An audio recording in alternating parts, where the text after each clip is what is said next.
Hello everyone, welcome to yours and my favorite part of the week. That's right, it is your online general psychology lecture, and I'm here to walk you through the hottest topics in research methods. Now, we reach research methods in general, and students, their eyes will glaze over in the back of their heads. They'll say, I don't need this shit. I'm really focused on, why people are doing what they're doing. I'm really focused on those group differences, social understanding of the world. But I'm here to offer you an alternative perspective to that take. Namely for a few different reasons. One, understanding research methods allows you to evaluate the quality of the findings, the reliability of the findings in research studies. So you can look at basically the research kind of methods, and you can kind of critique those methods and say, oh, the reason why this finding was found and identified in the study was because XYZ methods, and these methods are flimsy. It's not a proper way to do science, therefore this result is invalid. So you can kind of weigh the validity, how strongly you feel about a research finding based on the research methods.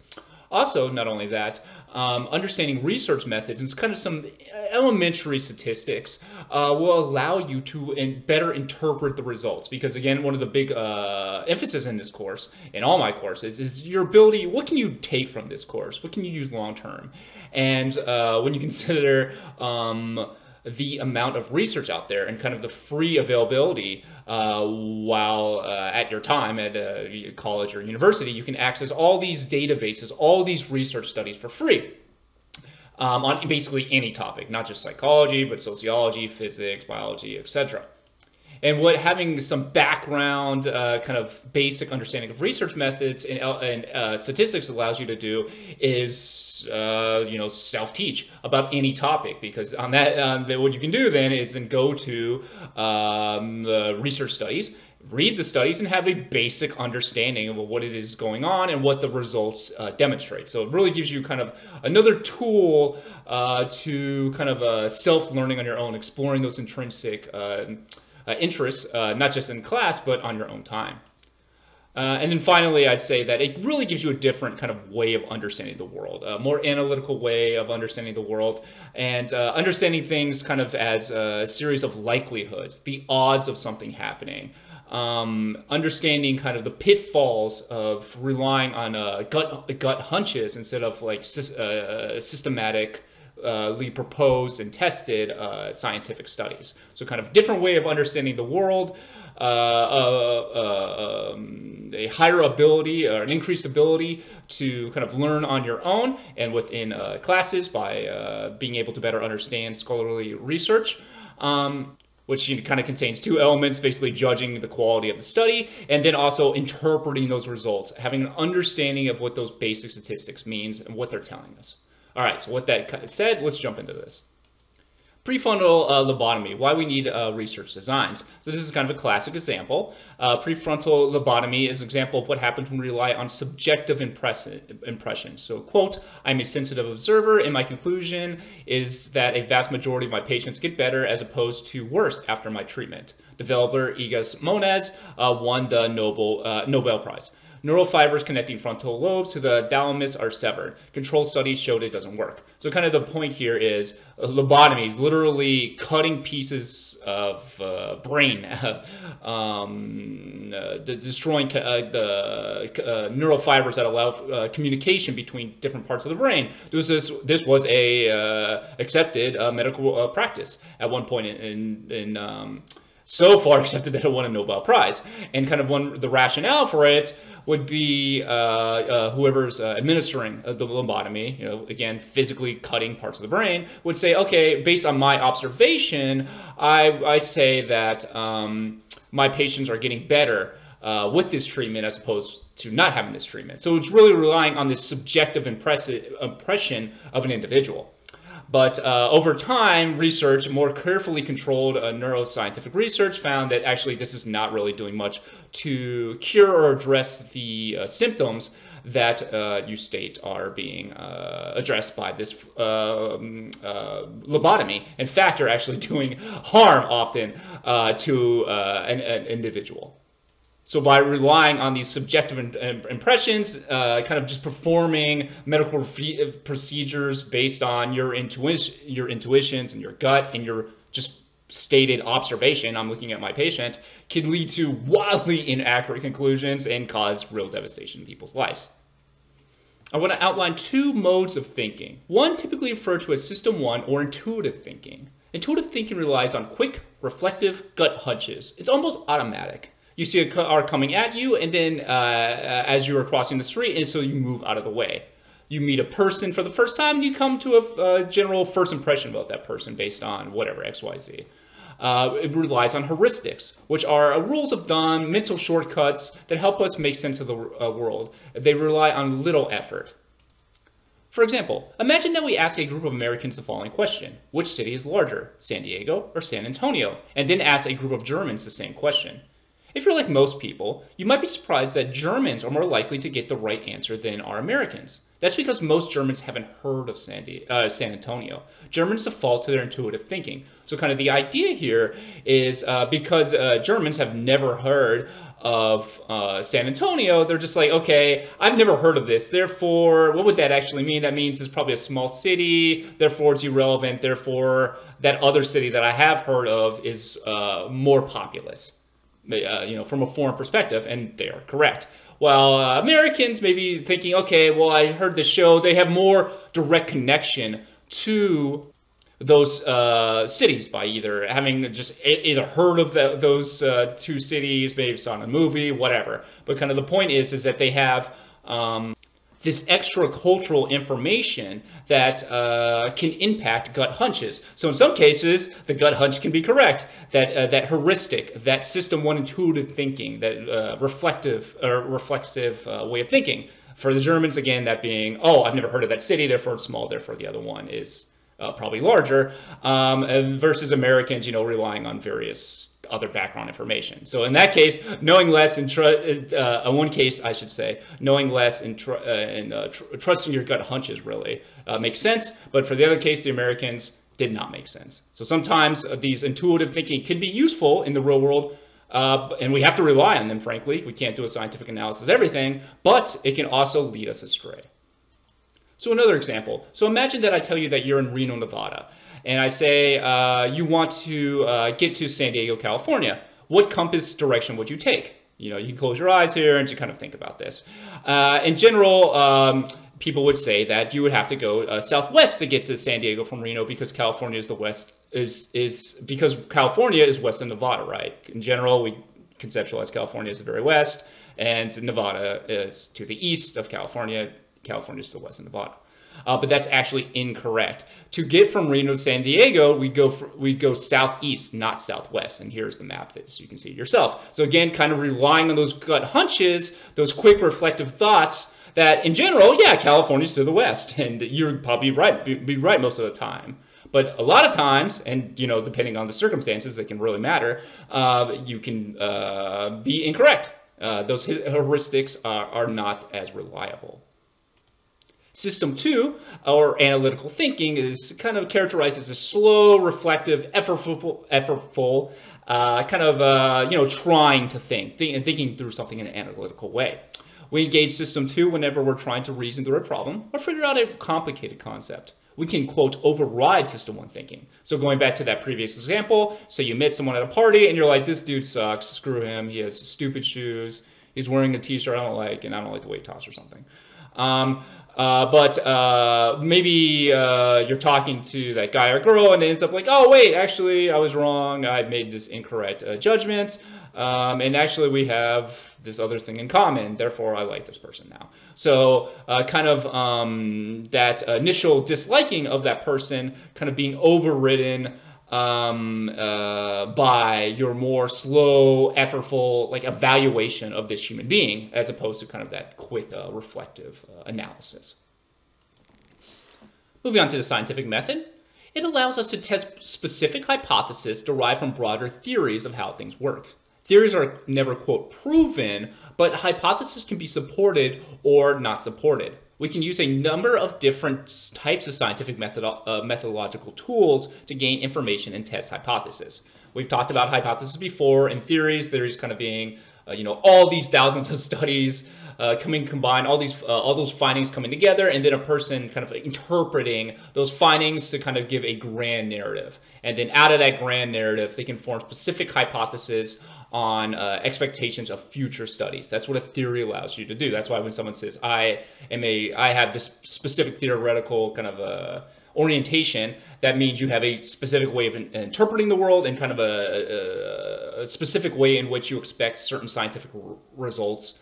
Or I should say, you expect certain findings within scientific studies based on your theoretical approach.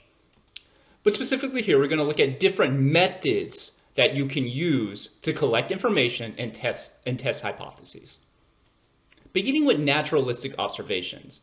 These naturalistic observations are watching behaviors in real-world settings. They have a high degree of external validity, that is the extent to which we can generalize our findings to the real world, and a low degree of internal validity, which is to extent to which we can draw cause and effect inferences.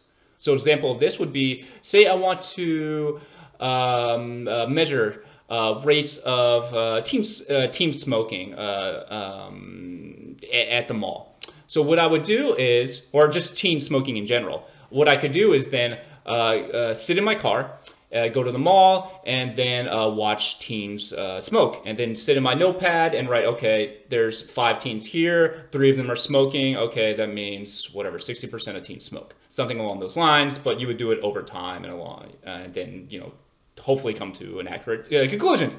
So because if I don't get arrested while sitting there watching teens smoke, I could form some conclusion based on the rates of teen smoking. Now that approach has a high degree of external validity. Why is that? Because those teens smoking in that example are they're existing in their real world setting. So they're not in a laboratory, which may influence the rates of smoking or maybe their willingness to report how often they smoke, but rather they're in the real world. This is their life. They don't know they're being watched. So therefore, there's a high degree of external validity. That is the extent to which we can generalize our findings to the real world. That is, my results that I tabulate are going to be have a higher level of external validity because I'm literally watching those people in the real world do that task. Versus low degree of internal validity. And what that's getting at is the extent that we can draw cause and effect inferences. That is, there's a low level to which we can draw cause and effect inferences in that example. Why is that? Because again, we're looking at the mall. I'm just sitting back watching people interact in the real world. But what's going on in the real world? You have thousands of people yelling, screaming. There's all kinds of variables floating in that environment that would not exist in a laboratory setting, which could be good because that can maybe allow us to generalize our findings.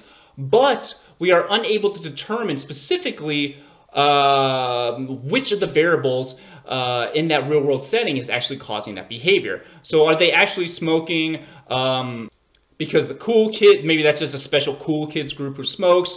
Maybe there's a group of teenagers there and they're trying to impress each other, to date each other or something, so they're more likely to smoke. Maybe there's children around outside, so they're like, I'm gonna get caught if I smoke, so I'm not gonna smoke as much right now. So that will decrease, their level of smoking that I'm writing down in my notebook. So basically the idea here is because you have all these variables floating around, it's very difficult to determine what is causing the behaviors. Versus a laboratory settings, I can give you a specific task, I can control the sound, I can control what's on the wall, I have maximum level of control, which can allow me to better predict specific outcomes. But again, the drawback of that is that it may not be as generalizable to the real world because you're completing those tasks, you're completing that experiment within a laboratory setting, which is obviously not the real world. So there's strengths and weaknesses for all these scientific methods. Case studies. Studying one person or a small number of people for an extended period of time, common with rare types of brain damage or mental illnesses. Helpful in providing existent proofs, but can be misleading and anecdotal. So kind of the idea here is not to don't worry about existent proofs and kind of that jargon. The idea here is that you really focus on one person or a very small group of people that have kind of a rare condition in general, or a specific neurological condition. and you follow that person, and you're able to collect a ton of data because you're just following one person, and you're jotting down, when they're eating, how much they're sleeping, their daily interactions, all this data, right? So you can, which can give you a lot of information on that neurological condition. But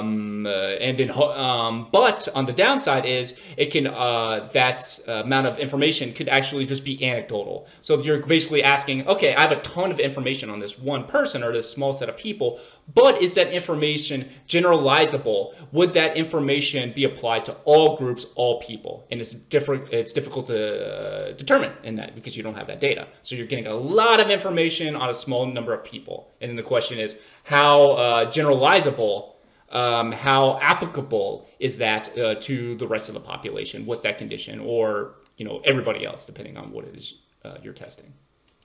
Self-reports and surveys. Psychologists often need to ask people about themselves or others. Self-report measures or questionnaires assess characteristics such as personality or mental illness. Surveys ask about a person's opinions or abilities. Not all measures and surveys are equal, so kind of just in general here that we have these questionnaires, we have these surveys, and we just ask about a person's personality, their opinions about something, all kinds of different things, various neurological conditions. So kind of the point here is just that an individual is self-reporting on those, and there's basically ways that you can validate or ensure how valid, how reliable these scales are. We're not going to talk about that in class, but just stating that not all scales and surveys are created equally. Now, I'm not going to get into the math of how surveys are differ in their quality in questionnaires, I should say, but I will talk about a few kind of broad aspects of them. The first being random selection. The key to generalizability in surveys and questionnaire studies ensures every person in a population has an equal chance of being chosen to participate. Challenges today. Non-random selection can skew results and make them inaccurate when applied to a population as a whole. So say I'm interested in someone's opinions on a new video game, on a politician, on some policy, on a sports team, whatever. And I just and say I only administer that survey to my local area. So say I'm interested in the opinions of the Florida State football team, but say I only ask students who are at the University of Florida. Now you can see there that they'll probably have a negative opinion about Florida State's football team. And you would expect them because, well, we know about University of Florida versus Florida State rivalry, football rivalry, we would expect the University of Florida students to give or evaluate or to rate the UF football team as worse than they actually are. So that Florida State sample is not representative of the entire, United States or the South, or, the world would not know what Florida State is, but, you get the gist of this here. It's that UF sample would not be, they would have a certain bias to them. It would not be randomly selected. I'm not allowing every single person in the country to have an equal probability of being selected for this study, but rather selecting people to complete this survey just from the University of Florida, which can impact the results, the validity of those results. Now, one interesting challenge today is that a lot of these classic surveys and questionnaires were done by telephone and landlines. And who in today's kind of world, who's more likely to have landlines? And that's older people. Young people are less likely to have those telephone lines. So thus, if you rely on telephone methods, landline telephone methods, you may actually be not conducting your study in a way that allows for random selection, because the people who are older people are far more likely to have landlines than younger people. Thus, you're oversampling. You have too many people in your survey who would be kind of old, or really just people in general who are more likely to have landlines, which would be older individuals. And that is a kind of a challenge today. How do you sample people? To trust results, the measures must have reliability, which is consistency of measurement. How often am I getting the same results? Validity, extent to which a measure assesses what it claims to measure. Is my test measuring what I think it is? A test must be reliable to be valid, but a reliable test can still be completely invalid. So we're getting at 2 points here. Reliability. So how often am I getting the same results? So if I say I design a questionnaire to measure your level of introversion, and I give you that introverted task or this survey, and every single time, and you take it 100 times, and every single time you get the same exact results, that suggests that I have a high reliability in my measure. That is, the consistency of measurement is very high. You are getting the same results each time I administer that introverted task to you. Next is validity. Again, the extent to which a measure assesses what it claims to measure. Is my task measuring what I think it is? So in this case, say instead of giving you a measurement of something that's, some introverted scale, say instead I just collect data on your video game habits, and I say, okay, I'm going to calculate how much video games you play, and based on that, I'm going to say that is an indicator of introversion. So I'm going to say people who play video games a lot are very introverted, and people who don't play video games a lot are not introverted. So I could get the same results time and time again. I can administer you that same video game test or questionnaire, that survey, every week, and you're probably you have a fairly reliable video game schedule, so I'm going to keep getting the same results, so it's very reliable, right? But the question is my measurement of video game time spent playing video games and my conceptualization of it as a measure of introversion, is that actually true? Is video game play measuring introversion? If the answer to that is no, then my study has low validity. If the answer is yes, then it has high validity. A better example could be a measure of how often or how long, I should say, you can jump rope as a measure of your cardiovascular, health. So the longer you can jump rope, the longer or the better your cardiovascular health is. And in general, we have an understanding. Oh, that's a pretty good test of cardiovascular health. Therefore, that task, a jump rope task, is a high level of validity. It's a very valid measure of cardiovascular health. People can also be asked to rate others on different characteristics. So you can rate yourself, or you can have other people who know you rate you on specific characteristics. This can help do away with some biases in self-report, but there are still problems. For example, halo effect. The tendency of ratings of one positive characteristic to spill over to influence the ratings of another characteristic. So for example, say you're asked to rate some coworker, your friends, husband, wife, productivity at work. And say, on the back of your mind, you're like, oh, that person is really hot. And so you have high ratings on them on their physical attractiveness. That can kind of spill over to influence the other rates that you're rating, other ratings of their other characteristics. Well said. So kind of the idea is that you think that person's hot, and that can affect your ratings on their whether you think that they're productive or that they're a good person or pro-social or great at math, whatever. The point is that you have high ratings on one thing and that spills over to other things, and thus that can kind of bias potentially survey results. Some pros and cons of surveys and questionnaires. The pros are they're easy to administer, direct self-assessment of a person's states. Cons, accuracy is skewed for certain groups. There are response sets, which is the tendency of research subjects to distort their responses. There are two types. One is social desirability direction, which is basically done to make ourselves look better than what we are. For example, one survey found in 2000 that college students overstate their SAT scores by about an average of 17 points. About the opposite kind of effect of the response set is malingering. That is, the tendency is to make ourselves appear psychologically disturbed with the aim of achieving a clear-cut personal goal. So kind of also just in general, kind of making yourself worse than what you are. So we have kind of the pros here, which is that they're very easy. I mean, you can just kind of print these out. You can put them online on a website. You can collect a ton of data very quickly with far less cost. And you can allow a person to kind of give their own personal evaluation of themselves, also their family, friends, etc., people who know them. Some cons include really kind of those response sets I want to focus on here. So one could be a tendency to inflate your skills in kind of a socially desirable direction. So in the case of SAT students, students kind of internalizing, okay, SAT means I look smart, I'm a little insecure, so therefore I'm going to lie a little bit about my score to make myself appear a little smarter. You can also if a survey about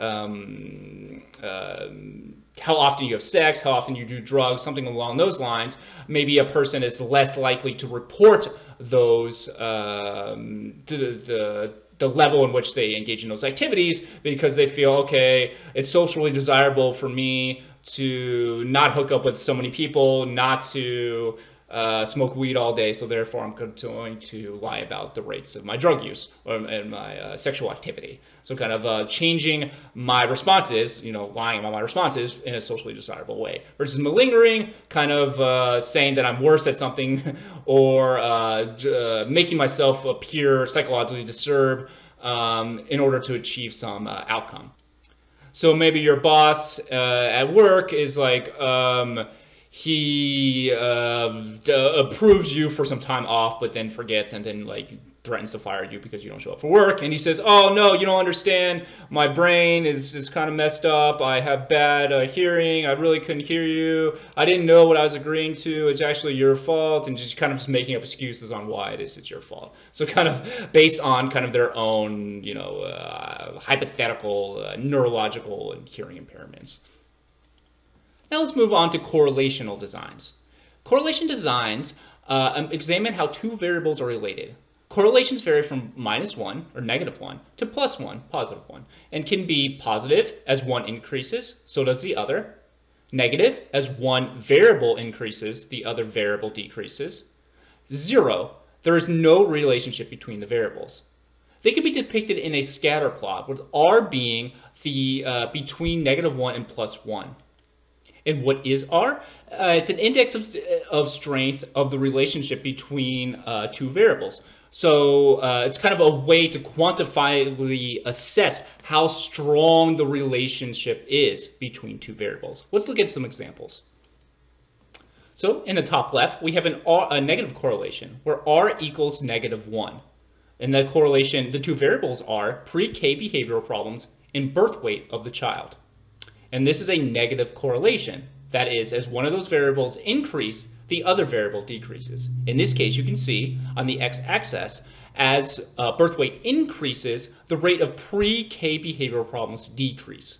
That is a strong correlation, that R being -1. In the real world, in real studies, there's never such thing as an R equals -1 or +1. It's always something in between because there is no one-to-one relationship between variables. That is, not one variable causes behaviors. Behaviors are, in developmental outcomes and just anything in psychology, is a result of all kinds of different variables. Therefore, there will never be a one-to-one correlation between two variables. But for this purposes, this is just for an example. This is we're doing -1 and +1. So again, as stated, as birth weight goes up, behavioral problems decrease. That is an example of a negative correlation, and a very strong negative correlation. So the closer that number is to -1 or 1, the stronger that relationship is. In the bottom left-hand corner, a positive correlation, R equals 1, we see that as birth weight increases on the x-axis, pre-K behavioral problems increases on the y-axis. So that's saying that there is a positive, significant correlation between birth weight and pre-K behavioral problems. Again, as birth weight increases, behavioral problems increase as well. That is an example of a positive correlation, and a one that's R equals 1. Again, not possible.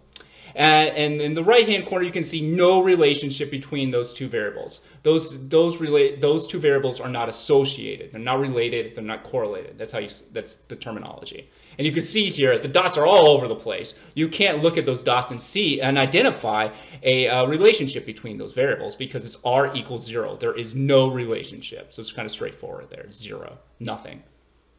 And I'm not going to test on calculating a correlation or anything like that. But I want you to have a kind of visual illustration of what it looks like to have a strong positive association, a moderate positive association, a weak positive, etc. So the strength, going back to that correlation index, that correlation coefficient, which tells us, again, how closely related those two variables are. In the case before, birth weight and pre-K behavioral problems, the strength of that association. So going back a slide and looking at the top left, this would tell us, because it's a very strong association, r equals -1, which again, not possible, but work with me. This would say, oh shit, to stop pre-K behavioral problems, we need to super focus on birth weight. Once we fix birth weight, a lot of pre-K problems are going to be solved, will no longer be present, because birth weight is possibly, I should say, causing pre-K behavioral problems. Now, that's not necessarily true, but that strength of that relationship is kind of like it tell you, oh, I should really focus on this relationship and see what's going down, because there can be real life kind of therapeutic or kind of public policy solutions here based on this kind of the strength of that relationship. It's almost like this is where I should focus because it's such a strong relationship between these two variables. Versus if there was no relationship, then you're like, okay, well, birth weight does not affect pre-K behavioral problems. Who cares? If I'm really interested in making my class pay attention, I'm not going to, okay, and I'm not going to look for the kids who were born low birth weight because it's irrelevant to my classroom setting. I'm going to look for something else, do a different correlation study. Some examples. Other examples, the more days students report online shopping during class, the lower their test scores tended to be. That's a negative correlation. As online shopping increased, test scores decreased. So you have one variable going one direction, the other variable going the other direction. Thus, it's negative.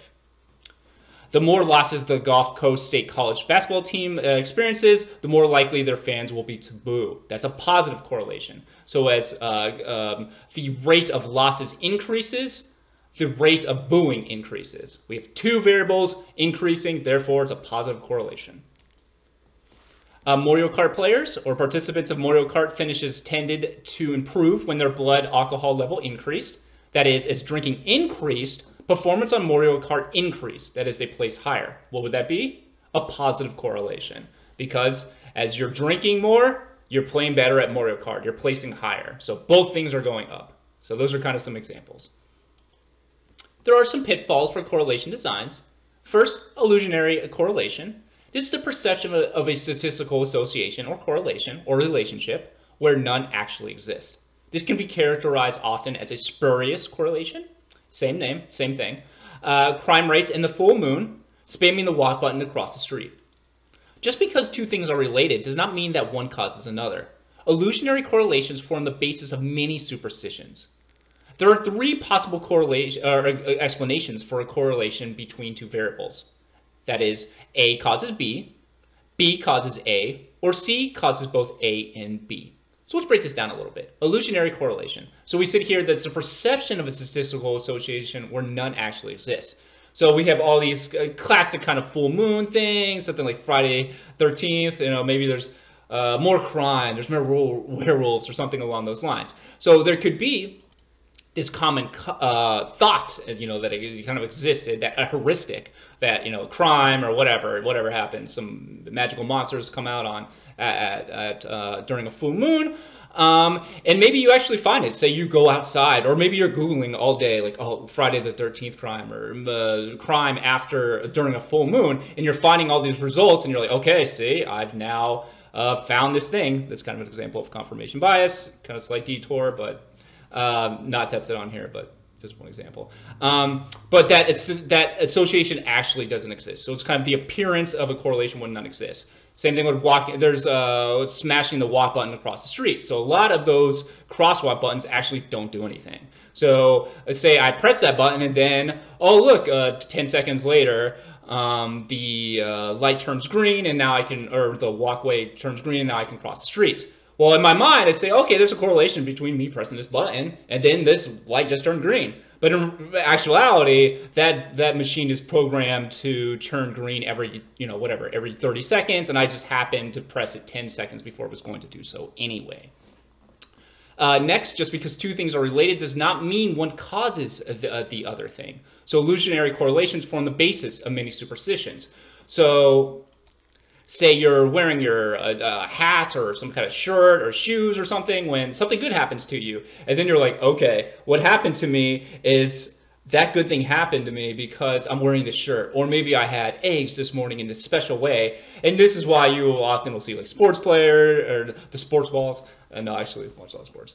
But whatever, basketball players, football players, doing these elaborate, kind of wild pregame rituals, just based on illusionary correlations that have nothing to do with their performance, but something happened in their life wherein like they did those things, or something they did was related to that thing they now do, and then something successful happened. So therefore, they're like, well, I have to do this for the rest of my life. And then the final one, I'm going to expand more in a second. So imagine a study that's looking at the association, the correlation between not sleeping and depression. So you can say A causes B, that is not sleeping causes depression. And in this case here, we say there's a significant correlation between not sleeping and depression. Okay, so we have a study. They find a significant correlation between, a significant relationship between not sleeping and causing depression. So we have three explanations here.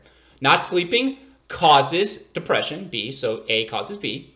We can also have being depressed causes a person not to sleep, so B equals A, or C causes both A and B. So say that person being unemployed causes a person to not sleep and become depressed. So just because there's a relationship between two variables, that kind of goes back to the correlation does not equal causation thing that we talked about in the previous lecture. In this case here, we don't know if it's not sleeping causing depression, or maybe I'm depressed, so then I'm thinking all day and then I can't sleep. Or this other third variable that is C causing both behaviors. So maybe I'm employed, so therefore now I'm depressed, and then I also can't sleep, so then I get more depressed, and then etc. And then we're kind of looping back and forth. So just because, a correlation gives us information, but there's still questions left unanswered through a correlation. Experimental designs. The only way to determine if one thing is causally related to another is by an experimental design. This is because in an experiment, you purposely manipulate variables rather than just measure already existing differences. So when we talked about our correlation coefficients, those R equals 1s, R equals -1s, we looked at birth weight and pre-K behavioral problems. We did not manipulate those children. We didn't place those children in groups through their whole lives and said, okay, those groups right there, I'm going to make them be born low birth weight. And this group over here, I'm going to make them be typical birth weight range. And then I'm going to put them in specific pre-K environments. There's not that level of control. What's happening is the experimenter is probably going to a pre-K classroom, measuring the rates of problem behaviors, and then looking at their birth certificate to see if they were low birth weight. So they're kind of looking at measures that already exist. However, in experimental design, you're manipulating variables. And there's really a couple key parts that you need to understand for experimental designs. First, the two types of variables. The first one, well, I should say that, or I should phrase it as, in experiments, there is a manipulation of an independent or predictor variable. It's sometimes labeled as the IV. So a person receiving treatment or exposed to a natural disaster. There's a dependent outcome variable, is what the experimenter measures to see whether manipulation has an effect. It's referred to as a DV, dependent variable. This could be, for example, depressive symptoms or birth outcomes associated with a natural disaster. Random assignment of groups, participants to groups. Experimental group receives the manipulation. The control group does not receive the manipulation. For example, a depression drug. All right, so let's break this down. Okay, so let's break this down. As stated, looking at independent variables, and for the example being a depressive drug. So for the independent variable, that is the predictive variable, that is the variable that the experimenter is manipulating. So in the case of depressive drug study, say for example we have two groups of people. One group I give this new experimental depressive drug to, and say all these people are depressed. So all my participants are depressed. So one group I'm giving them this new experimental depressed drug to, and the other group I'm not giving them the experimental drug to. The drug in that case is the IV. That's the manipulated variable. I'm manipulating it. What I mean by manipulating is that I'm administering that variable, that independent variable, in that case the drug, to one group but not the other. So I'm manipulating who gets the drug. The group who receives the drug, receives the manipulation, is referred to as the experimental group. That's who you're experimenting on. That's who you're giving the experimental drug to. Versus the other group who does not receive the drug, they are your control group. So they don't receive the manipulation. So then what you do is you give them that drug. So one group got the drug, the other group doesn't. Then say they take that drug for 6 months. And then at the end of the study, you kind of look at who has to test how well the drug works. You test their both groups' depressive symptoms at the end of that 6-month study, and if the group that received the depressive or the depression medication had lower rates of depressive symptoms, or don't have depression anymore, then you could say, oh, that group that drug is causing, or at least significantly associated with, it's significantly correlated with a decrease in the rate of depressive symptoms. So and then in that case, the depressive symptoms are the dependent variable. So that is what you're actually seeing, whether the manipulation had effect. So in that case, again, for the drug, you're seeing if the rates, if that depressive drug, that pill you're taking, is that actually having an effect on depressive outcome, your symptoms. So therefore, it's dependent on, that's why it's called the dependent variable. It's dependent on the independent variable, or it's the outcome variable. It's that final outcome. In that case, your depressive symptoms. Now, you might look at this in natural disaster and say, hey, wait a second, do you think that there's a hurricane machine that's making hurricanes happen? The experimenter is not manipulating the natural disaster, and if you're making that argument, you are correct. Now, this is not going to be tested on, so but I'm not tested on right here. But kind of the idea here is that experimental designs, it's not dichotomous. It's not experimental or not. There's actually a continuum. That is, some are more experimental than others. There's something called pseudo kind of experimental design. Again, not tested on. But kind of the idea here is in a natural disaster, you still have one group who's exposed to the hurricane and another group who doesn't. And then you can test various dependent and outcome variables. So say you can look at collect data on pregnant mothers in Florida and pregnant mothers in Canada during a Florida hurricane, and then measure in, say, your outcome variable, the measure that you're the variable that you're measuring that's dependent on the exposure to natural disaster, birth weight. So then you can measure both of those, birth weight in both groups. Again, the group that's Floridian moms who were pregnant during the hurricane versus the Canadian moms who were pregnant during the hurricane, but obviously were not exposed to the hurricane.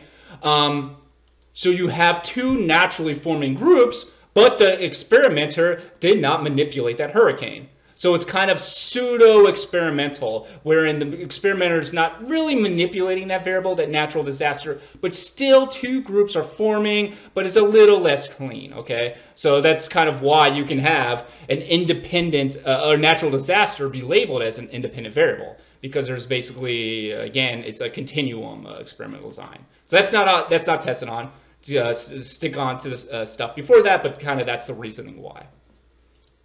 Moving on to confound variables. A confound variable is any variable that differs between the experimental and control groups aside from the IV. It's an unexpected third variable. It makes the IV effects uninterpretable. Let's go back to our depression treatment example to make this a little more clear. So again, kind of in that previous study, we had one group of depressed individuals receiving this new experimental depressive pill, and the other group not receiving that drug. Say they're either just getting the standard medical procedure or just getting nothing, and then you can compare results at the end. Okay, so now let's imagine that the patients who received the new experimental depressant drug, that is the experimental group, but not those in the control group, also received a few sessions of psychotherapy. That extra treatment / therapy would be a confounding variable because it's a variable other than the independent variable, that is the pill, that differed between the experimental and control groups. Because this is a confound variable, there's no way to know whether the differences between the groups on the dependent variables, that is the level of depression or the rates of depression after the 6-month study, resulted from the drug, psychotherapy, or both. So kind of what we're getting at here is because the introduction of these of the people in the experimental group also receiving psychotherapy, and say at the end of the study they do have lower rates of depression.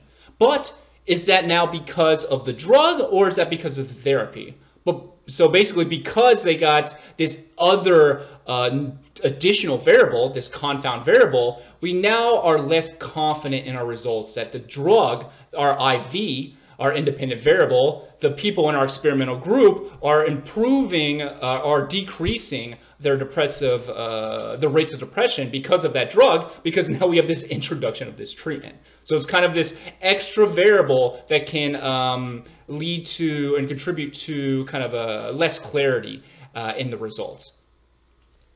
Moving on, cause and effect. When is it possible to infer random assignment manipulation of independent variables? Now, because most psychology studies are not manipulating independent variables in a true experimental way, most studies that you see or read will not be that way, because we can't put people in cages and say, okay, your entire life I'm going to expose you to X variables, X stimuli, Y stimuli, and test Z result. People exist in the real world. There's all kinds of variables, unmeasured confounding variables going on. So therefore, when you read kind of these studies, these correlational studies, you cannot say prove. There's not a cause and effect. Now, through time, say you read a zillion studies and you have a great grasp on the literature, you can come to much stronger conclusions based on kind of expertise. But in general, kind of as a rookie and beginner, try and think of through things as evidence of your argument, but not necessarily cause and effect. But there are still some issues with experimental designs, such as placebo effect. Improvement resulting from the mere expectation of improvements. Participants must be blind to their assignment of groups. Placebos show many of the same characteristics as real drugs. So what I mean by blind to their assigned groups, that means you don't tell the participants which group they're in.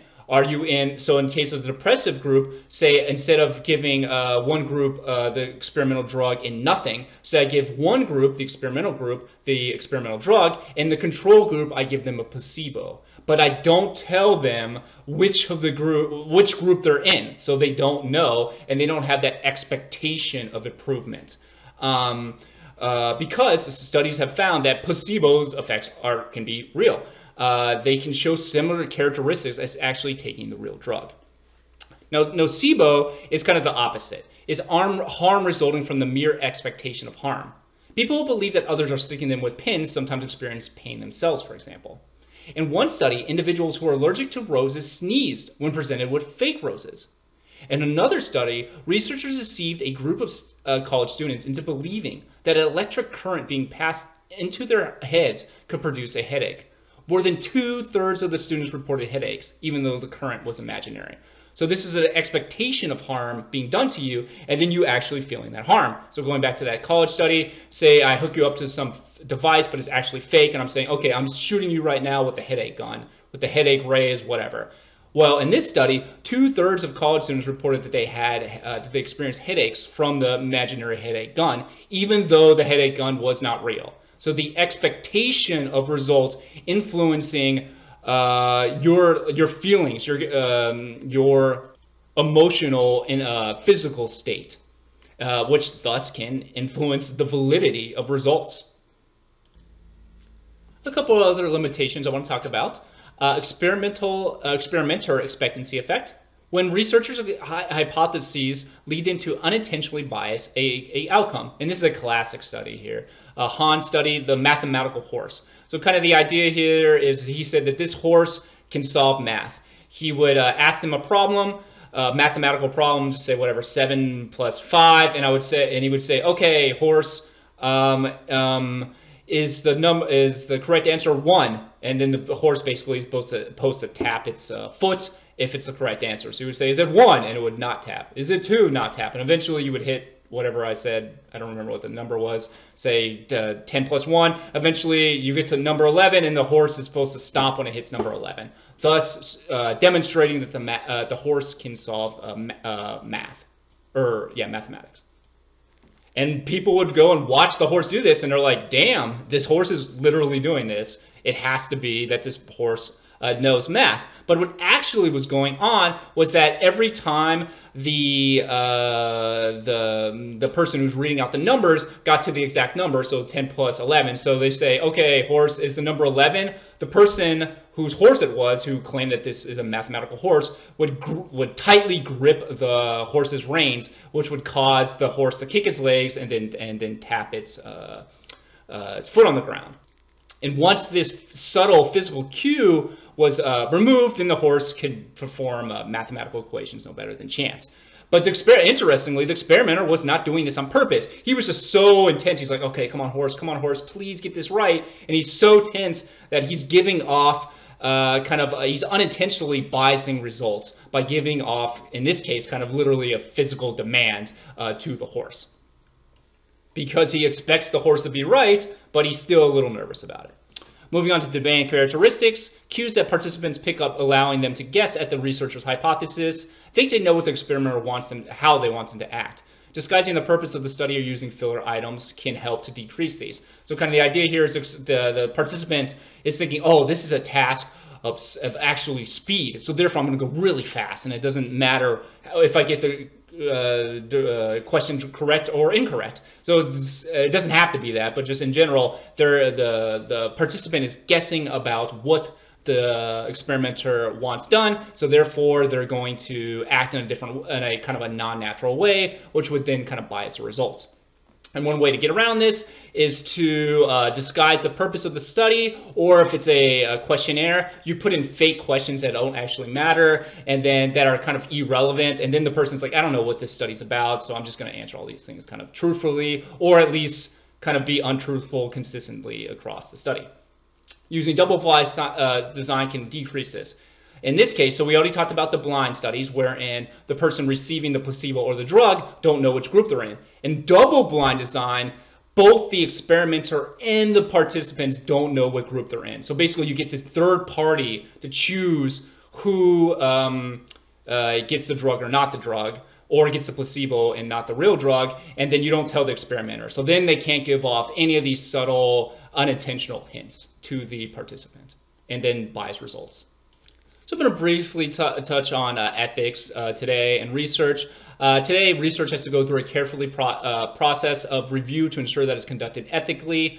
There's an IRB, which stands for the Institutional Review Board. Informed consent is required, informing research participants of what's involved in a study before asking them to participate. Justification of deception, debriefing of subjects afterward. Process whereby researchers inform participants what the study was about. So kind of in the not too distant past, there was very no holds barred with experiments. You can do whatever you want. You don't need to tell anybody. You don't need consent. You can lie. You don't have to. It doesn't matter because it's for the good of whatever. And the argument is like, oh, because it's good for hypothetical scientific knowledge. Therefore, I can just harm participants. It doesn't matter.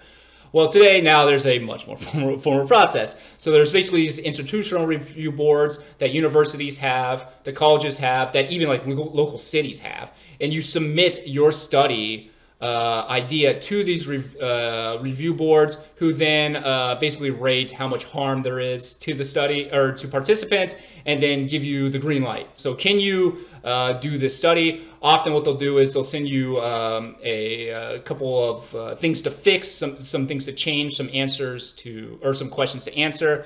You respond to them, and then they green light you.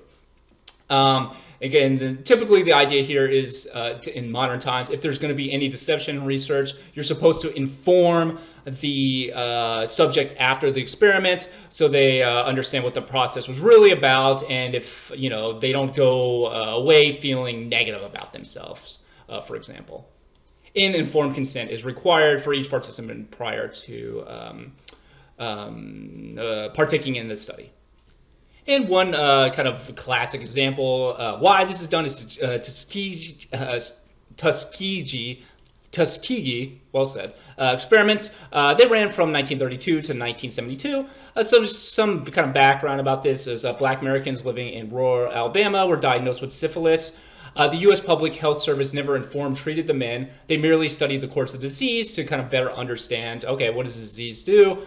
So kind of a real world, okay, just let's see how this unfolds, and then I'll know more about the disease. 28 men died of syphilis, 100 related complications, 40 lives were infected, and children were born with it. So it kind of literally killed people, but it's just not this study. There's been countless other studies, literally dosing people with radiation, especially most people at risk for being minorities, the poor, disabled people, people in mental health institutions, people in prison.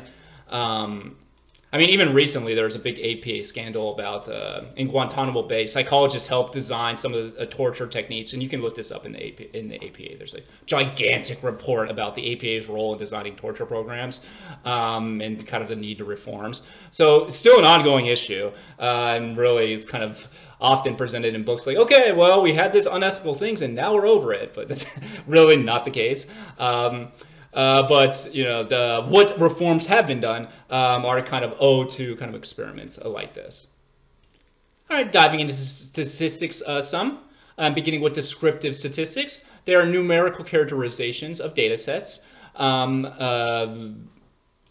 In general, these are kind of just the raw data. You're really not doing any stats with it. It's kind of like, oh, the average age of my participants, their average score, maybe their average weight, height, something along those lines. Just really things that describe kind of the state of a person or kind of the raw data of the experiment without actually doing any tests on them. Central tendency is where groups tend to cluster. So kind of the idea of what is the central tendency of the data. So what is kind of our general understanding where our results are distributed, or our data is just, kind of distributed. So for example, and these just jumping into the examples makes it a little easier. Mean, so we say in general the average score is around whatever X. So say our mean is 50, so we say in general our score, the average score is a 50. So so the data clusters around that 50 marker. We have median, middle score in the data set, mode, most frequent score in the data set. So these are all different ways to get at central tendency with different strengths and weaknesses. So for median, if you need a little refresher, say we have a task that's scored between 0 and 10. One person scores 1, one person scores 5, another person scores 10. We say the median is 5. So that's kind of our central tendency, our central score in that data set. Versus mode, say we have 3 people who take the test, 2 people score 8s, 1 people score 2, therefore our mode is now 8. Okay, so we have just kind of different ways of understanding our data, really. And this kind of gets at the fact that stats is quantifiable data, but still there's interpretation and kind of an art that is required in interpreting statistics. It's not this super straightforward blueprint thing. There's interpretations required, and people differ in their interpretations within kind of a range of understanding. There's different ways to describe descriptive statistics. One, variability, the sense of how closely or tightly bunched groups are. So imagine 2 sets of data, with one the data set being 60, 61, 63, 71, 73. So you can see how tightly those scores are in this hypothetical task. That means that there's little variability in that data, meaning there's little differences in the score on the scores on this task. Versus look at data set score 2. Some people are scoring 10, some people are scoring 600. That means there's a huge variability within that data set because the scores are not tightly bunched together. So you would say in general, one way of describing this is that there's a ton of variability in set 2, while in set 1 we kind of have a general understanding what the average is and the median is. It's pretty close together. And depending on how much variability there is, that can you can see differences on the measure of central tendency that you're using. So in kind of the data set 2, the average is going to be much different than the median. And specifically, we have an average here of 232 versus a median of 100. So you can see here the way you analyze your data can lead you to different results. We also have range, the difference between the highest and lowest scores. So it would be data set 1, it would be 71 minus 60, and in data set 2, 600 minus 10. And you would say data set 2 has a higher degree of range. Again, kind of just getting a general sense of what is this data. How consistent are people scoring? Why are they scoring in such a high variability, a large range? So it's really just kind of an understanding. This is a process for researchers to kind of look at their data and just have a fuller understanding of their data before they kind of jump into interpreting the results. And another way to do this is standard deviation, which really doesn't matter. I'm not going to do a mathematical equation of this, but basically just one measure of how far a person is scoring from the mean. So the more standard deviations you are, the person scores. So say that I am 5 standard deviations below the mean. That means I'm scoring horrible. I'm way in the back. So the more standard deviations you are, positive or negative, basically the further you are from the mean. Inferential statistics.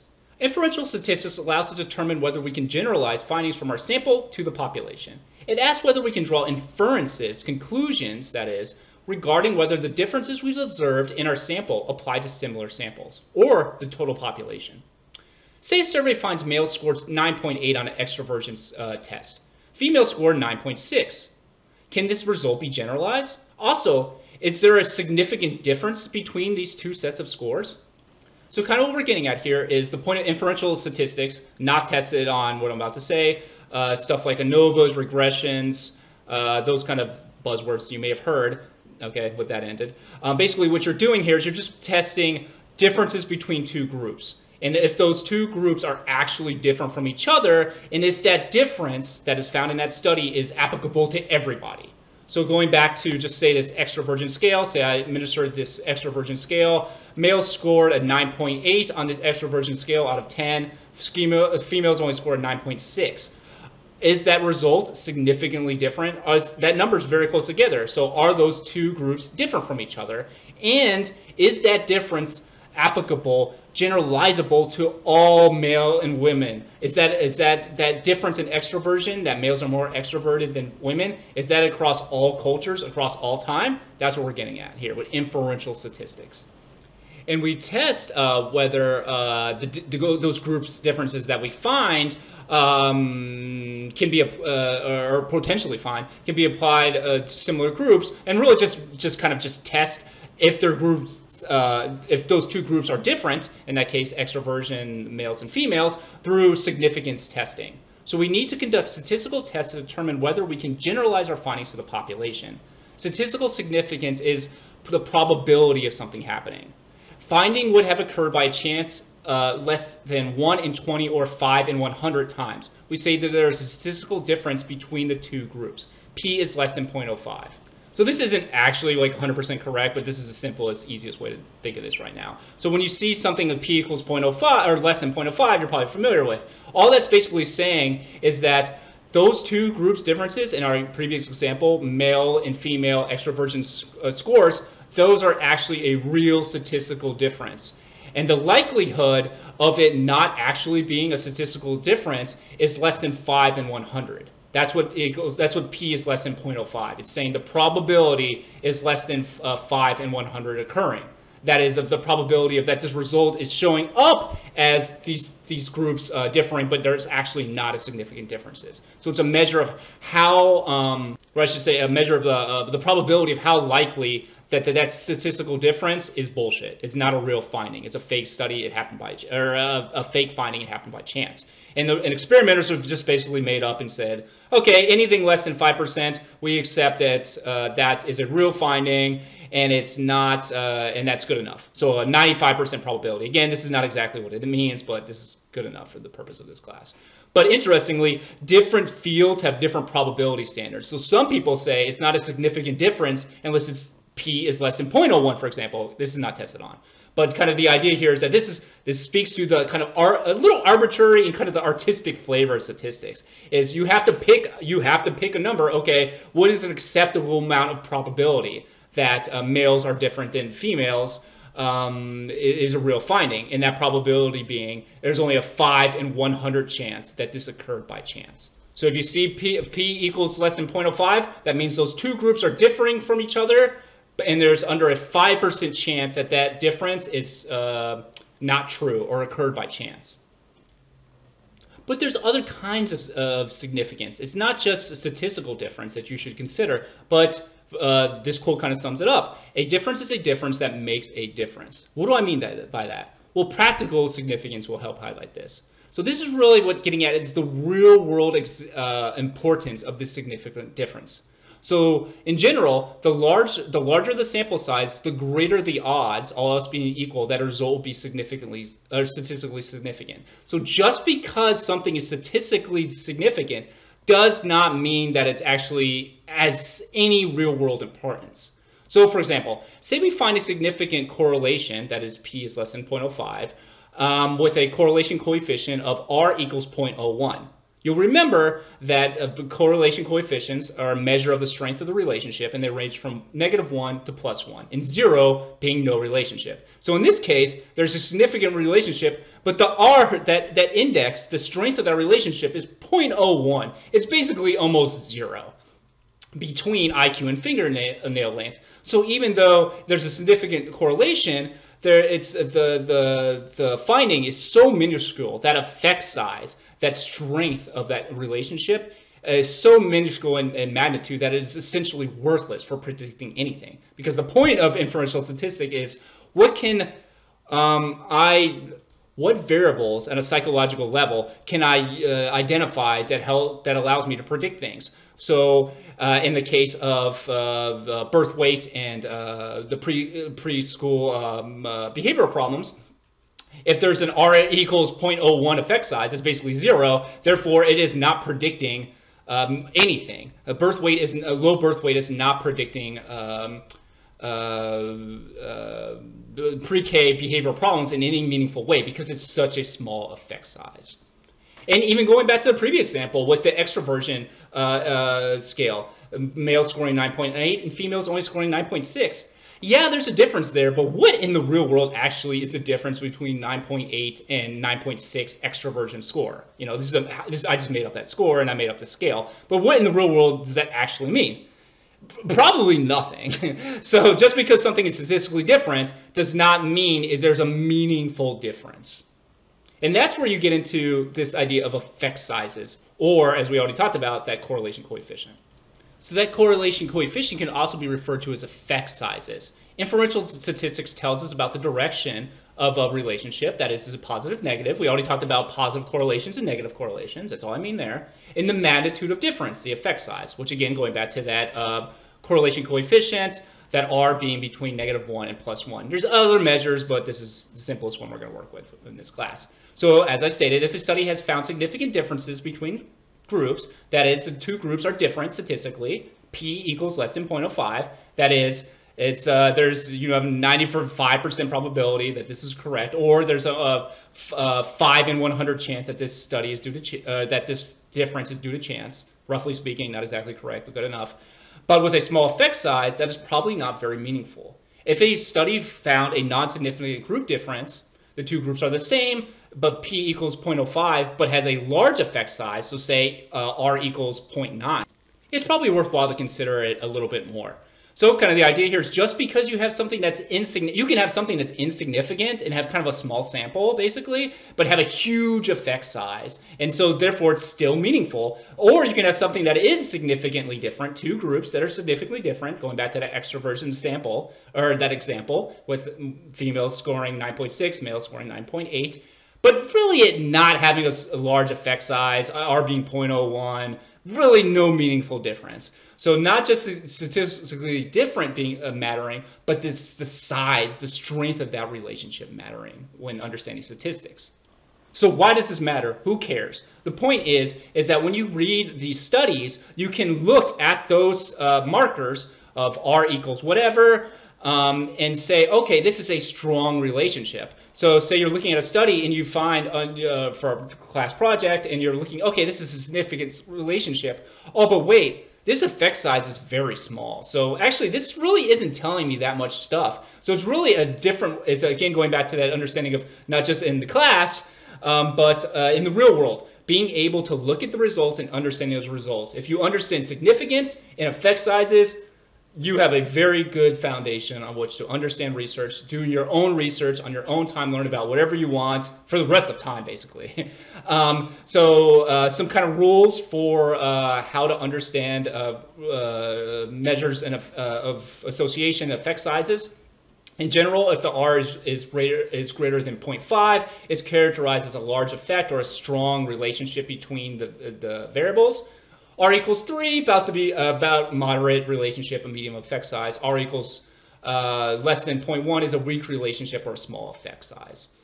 And this actually is kind of arbitrary. Again, kind of speaking to the art of science, people debate this, but in general, this is a nice little rule of thumb. This is not tested on here. This little thing here is called beta. It's the same thing as R. It's a way of looking at effect sizes.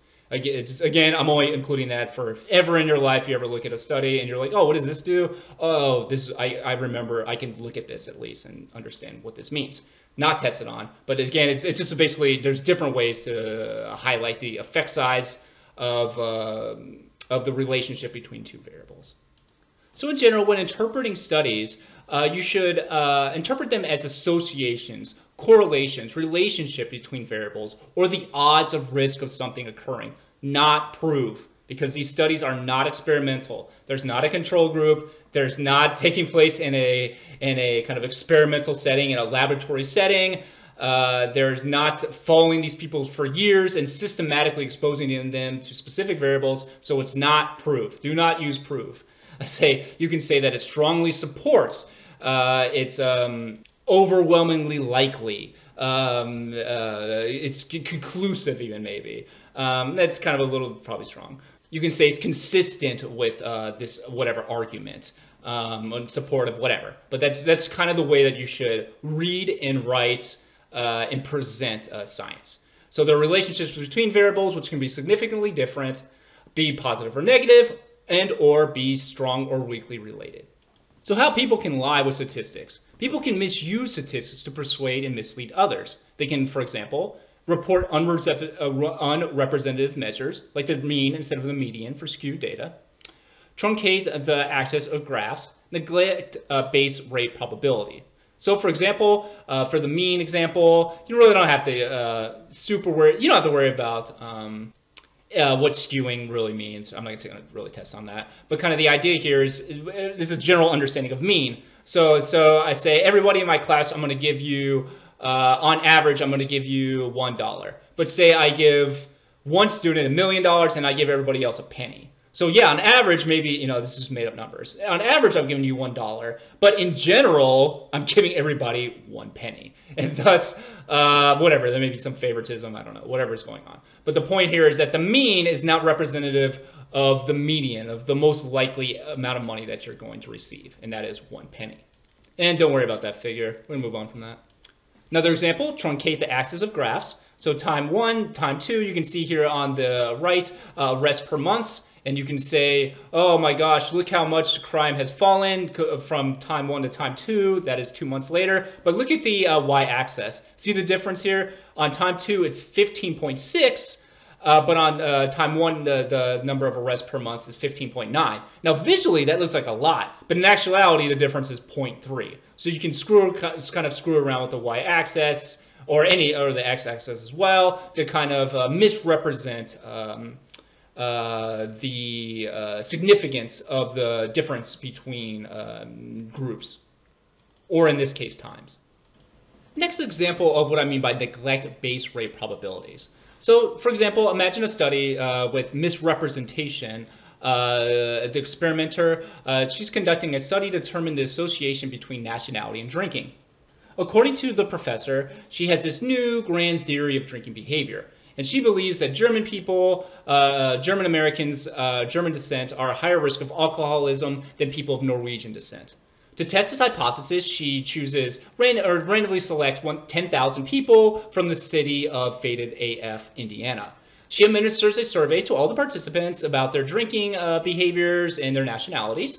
She then looks at analyzes the data, and she finds that 1,200 citizens of Faded AF meet the official criteria of alcoholism. Now, of those 1,200 people who are diagnosed with alcoholism, or could be diagnosed with alcoholism, 450 are German descent, whereas only 30 were Norwegian descent. That is, there's 15 times more Germans with alcoholism in the sample than Norwegians. She then conducts a statistical test and finds that these groups do differ statistically. That is, both groups differ, and it's p less than 0.05. And then she goes to this conference, and she's like, okay, my bold hypothesis has been confirmed. I can conclude confidently that Germans are at a higher risk for alcoholism than Norwegians. Now, why this would be a neglect-based rate probability example would be that she forgot to take into effect, in this example, a crucial kind of fact about the background of the study. And that is, in Theta AF, Indiana, the base rate of people of German descent is 25 times higher than the base rate of people of Norwegian descent.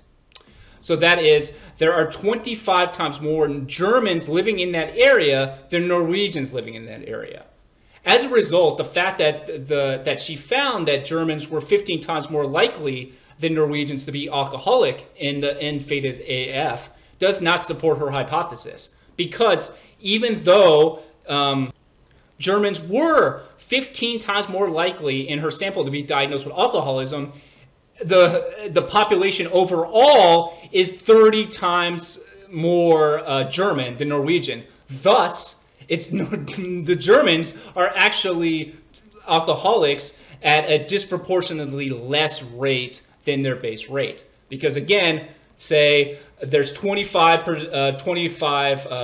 times more Germans than Norwegians in the city. So therefore, if those rates were to be consistent with alcoholism, you would expect to see that Germans would be 25% or 25 times more likely than Norwegians to be alcoholics. But that's not the case. She found that they were 15 times more likely, which means that they're under their base rate kind of demographic population percentage, and thus are less likely to be alcoholic. And another way of saying it is that the percentage of alcoholic Norwegians is actually higher than the percentage of alcoholic Germans.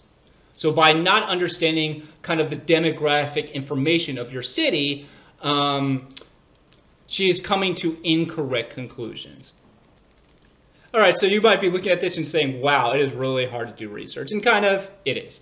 But one method by which we kind of weed out bad research and kind of identify, not everybody knows everything, and people miss things, and people have different expertise. So one way to we get around this, these limitations to just humanity, is peer review. Peer review is the process of peer review helps to identify and correct flaws in research and research conclusions. So basically, when you submit a study, you send your study to a journal, and then the scientific journal will assign between 3 and 5 people to review your study without telling you who they are. So kind of the reduced bias. And then what they do is they go through the study and they write down the strengths, the weaknesses, what you have to change, what you can leave in, and kind of an overall take of, do we accept your publication? Do we accept it if you do these revisions that we suggest? Or do we decline it? There's no chance in hell you're publishing here. And then through that process, that feedback you get from other scholars in the field, you're thought to kind of improve the quality of your work. And I'm not going to read my example, and you're obviously not going to be tested with it, but this is kind of a standard way that you get feedback from authors, and then, from reviewers, and then how you respond to them. Not tested on, but just kind of an example if you want to look at it. Feedback that I've received from scientific journals.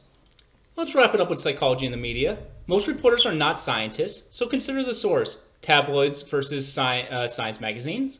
Sharpening, exaggerating the gist of a central message of a study. So for example, say a study finds that placebo, going back to our depressive sample, depressive pill example, say the experimental depressive drug reduces symptoms of depression by 35% versus the placebo only placebo reducing symptoms by 33%. And then and then you can imagine a massive headline in the news saying, new experimental drug, huge difference.